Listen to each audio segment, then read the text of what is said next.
La frontera Ureña es una creación de los empresarios y de los habitantes de allí. Cuando esas zonas industriales nacieron, no tuvieron el apoyo ni el impulso oficial, fue una decisión de ellos. Y yo quiero aquí repetir y estar de acuerdo con el presidente Maduro, que dice que hay que darle la bienvenida también a quienes han venido antes, que son los empresarios colombianos. En esta nueva fase que se está abriendo de las relaciones, creo que tenemos que unir a Colombia y a Venezuela, no solo en lo comercial, sino en lo industrial, que haya complementariedad. Si yo hago bien las mesas, yo hago las mesas y que Colombia haga las sillas, y no que los dos hagamos mesas y los dos hagamos sillas para evitar esas distorsiones, que produzcamos para ambos países, y eso puede hacer que esta zona, que los dos países tienen más o menos el mismo nivel de industrialización, se convierta en una zona que vaya del Atlántico al Caribe, que puede hacer peso a otras economías Y en cuanto a lo que es la economía social. Pero a eso iba, pero hace falta un componente, porque nosotros tenemos un gobierno de distinto contenido, de distinto tinte a los anteriores. Este gobierno necesita, el gobierno regional y el gobierno nacional necesitan incorporar a las formas de poder popular, de organización social, de economía social, que hay mucha cabida allí para ellos. Quiero decir que la producción de Ureña y de San Antonio en gran parte se hace por obreros tercerizados. Eso no debería ser. Esos obreros deberían ser organizados. No hay quien organice esos sindicatos. Necesitamos organizar a los trabajadores y crear esas empresas que son ahora, digamos, de maquila, que son tercerizados. Digamos que si yo hago la mesa, una empresa me lo cepilla, esa gente no tiene seguro, no tiene ningún bono de transporte, lo que recibe es un salario diario. Eso hay que resolverlo, pero no solo resolverlo por el problema social, sino incorporarlos a la producción. Y en el lado colombiano también hay empresas sociales que podrían también relacionarse con las empresas de acá y crear una nueva economía fronteriza. Pavel, tú tienes una extensa experiencia en cuanto a lo que es el tema de fronteras. Mucha experiencia, has escrito libros. Ahora, dentro de lo que es la política de fronteras del Estado, ¿qué le puedes tú decir al Ejecutivo Nacional? Uno, que hay que esperar para promulgar la ley de fronteras. Si estamos haciendo cambios, si estamos rediseñando una nueva frontera, esa frontera era para otra realidad, era para la realidad anterior, no para la realidad que está proponiendo el presidente Maduro. Esperemos entonces que haya una nueva realidad, digo, en estos meses, y se reelabora. Pero ¿cuáles medidas concretas tú crees que pudieras tú decirle al país, pues, que deberían tomarse a nivel de políticas de frontera? A nivel de políticas de frontera. Sí. Uno, hacer una campaña distinta a las que se están haciendo, donde se señale solo los problemas. La frontera es también posibilidad. No podemos ocultar, y lo he hecho a través del programa, los problemas graves que hay, pero también las zonas con las manifestaciones artísticas, o si se quiere, como se decía, folclóricas, como la gaita, como el joropo, salen desde frontera.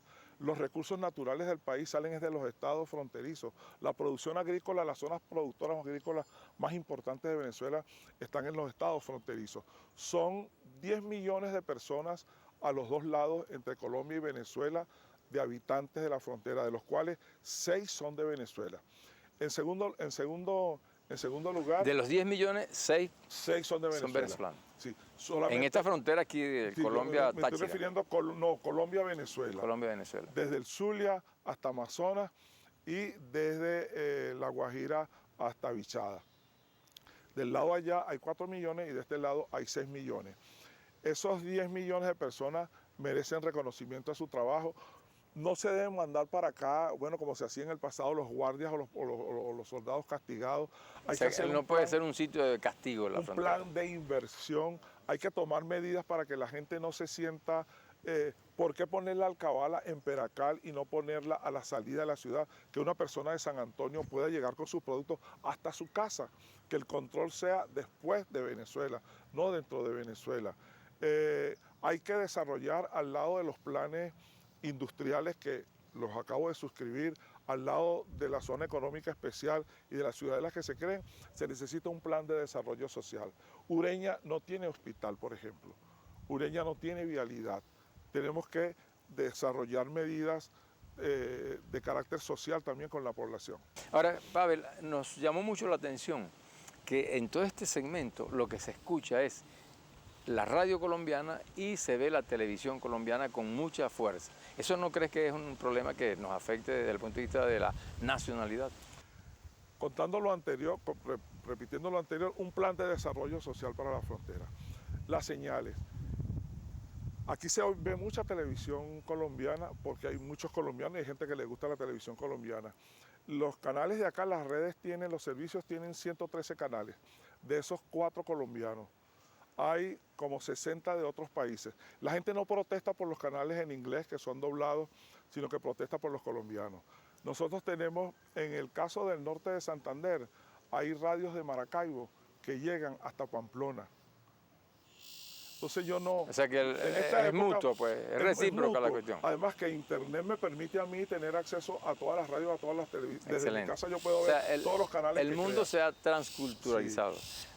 Pavel, ya estamos llegando al final del programa. Dinos una reflexión final al país. La Cuarta República creó una imagen negativa de la frontera. Se creó la leyenda negra de la frontera. No quiero que se sustituya por la leyenda dorada, sino que es una frontera como cualquier realidad social, tiene problemas, pero tiene posibilidades.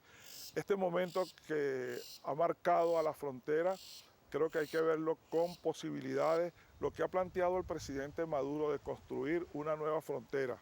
Pero ojo, le agregó algo ahora, reconstruir las relaciones con Colombia es una oportunidad. Creo que hay una oportunidad para la frontera y una oportunidad para las relaciones con Colombia. Relaciones que deben ser de respeto, que deben ser de trabajo, que deben ser económicas, que deben ser culturales, que deben ser históricas, que son los componentes que tiene, que deben ser de protección de los ríos comunes.